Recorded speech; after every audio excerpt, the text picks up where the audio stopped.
Hello friends, இப்போ நம்ம possessive gerund அப்படின்ற ஒரு அட்வான்ஸ்டு லெசன் பார்க்க போகிறோம் ஃப்ரெண்ட்ஸு. Possessive gerund. சரி, அதுக்கு முன்னே நம்ம சேனலை கொஞ்சம் சப்ஸ்கிரைப் பண்ணுங்கள் ஃப்ரெண்ட்ஸு. சரி போகலாங்களா?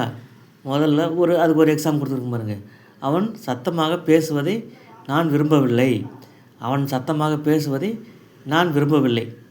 இப்படின்னு ஒரு தமிழ் சென்டென்ஸ் கொடுத்துட்டாங்க. இதை நீங்கள் ஆங்கிலத்தில் எழுதி சொல்லுங்கன்றாங்க. எப்படி எழுதுவீங்க? வாங்க, உங்களுக்கு நல்லா புரிகிற மாதிரி சொல்கிறேன். இந்த பொசசிவ் ஜெரண்டை நம்ம ஒரு ஃபார்முலா வடிவில் உங்களுக்கு சொல்லித்தரேன். First subject, verb, possessive adjective plus gerund plus மீதி எக்ஸ்டென்ஷன். இப்படி ஒரு ஃபார்முலா ஒன்று ஞாபகம் வச்சுங்க ஃப்ரெண்ட்ஸ். சரி போகலாங்களா? அதுக்கு முன்னே இதில் அவன் சத்தமாக பேசுவதை இது முடிஞ்சிருச்சிங்களா ஃப்ரெண்ட்ஸு? முடியாத வாக்கியம். நான் விரும்பவில்லை, இது முடிச்சிக்கல, பொருள் முடிச்சு. அப்போ பொருள் முடிஞ்ச வாக்கியத்தை முதல்ல எழுதுங்க. நான் விரும்பவில்லை. நான் விரும்பவில்லைன்றது எப்படி எழுதுவீங்க? ஐ டிஸ்லைக். நான் விரும்பவில்லை. ஸ்டெப் 1 எழுதிட்டீங்களா? அடுத்து தான் இப்போ தான் ஸ்டெப் 2. ஆங்கிலத்தில் எத்தனை சப்ஜெக்ட் ப்ரோனவுன் இருக்குதுங்க? I, we, you, they, he, she, it. அதனுடைய பொசசிவ் அட்ஜெக்ட்லாம் அதுக்கு பிறகு எத்தா கொடுத்துக்குமா? ஐக்கு மை, விக்கு அவர், யூக்கு இவர், தேக்கு தேர், ஹி ஹிஸ், சிக்கு ஹர், இட்டுக்கு இட்ஸு. ஃபஸ்ட்டு அட்ஜெக்டிவ், அதாவது 7 சப்ஜெக்ட் ப்ரோனுடைய ஃபஸ்ட்டு அட்ஜெக்டிவ் தெரிஞ்சுக்கங்க. இப்போது கவனமாக கேளுங்க. அவன் சத்தமாக பேசுவதை அப்படின்றது என்ன பண்ணணும்னா, அவன் பேசுவதை சத்தமாக அப்படின்னு கொஞ்சம் மாற்றி எழுதிக்கிங்க. இப்போ இந்த இதை அவன்ன்றதுக்கு என்னதுங்க சப்ஜெக்ட் ப்ரோனவுன்? ஹி. அதுக்கு மேலே ஒரு அப்பாஸ்ட்ரபி போடுங்க. அப்பாஸ்ட்ரபி போட்டிங்கன்னா அது கிஸ் ஆயிரும். ஏன்னா இந்த சென்டென்ஸ் நான் விரும்ப முடிஞ்ச வாக்கியத்தில் நான்ற சப்ஜெக்ட்டு, முடியாத வாக்கியத்தில் அவன்ற சப்ஜெக்ட்டு. 2 முடிஞ்ச வாக்கியத்திலும் முடியாத வாக்கியத்திலும் வேறு சப்ஜெக்டாக இருக்கிறதுனால முடியாத வாக்கியத்தில் இருக்கிற சப்ஜெக்ட் போட்டு அப்பாஸ்ட்ரபி போட்டு எஸ் போடணும்.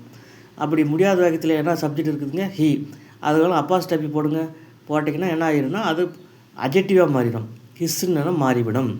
சரி, அவனுக்கு ஹிஸ்ன்னு எழுதிக்கிறீங்க. பேசுவதை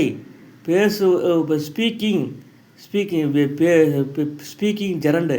அதுக்கு 2 பிரதான மீனிங் என்ன ஃப்ரெண்ட்ஸு? ஸ்பீக்கிங்னு அது 2 பிரதான மீனிங்.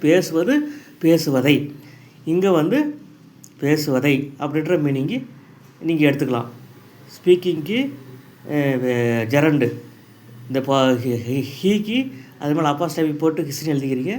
பேசுவதைக்கு ஸ்பீக்கிங் எழுதிக்கிறீங்க. மீது என்ன இருக்குதுங்க? சத்தமாக, அதை லவ்லி, அதை கடைசியில் எழுதிக்கிற அட்வர்ப். அப்போ ஹி ஸ்பீக்கிங் லவ்லின்னு வருது. அவன் சத்தமாக பேசுவதை.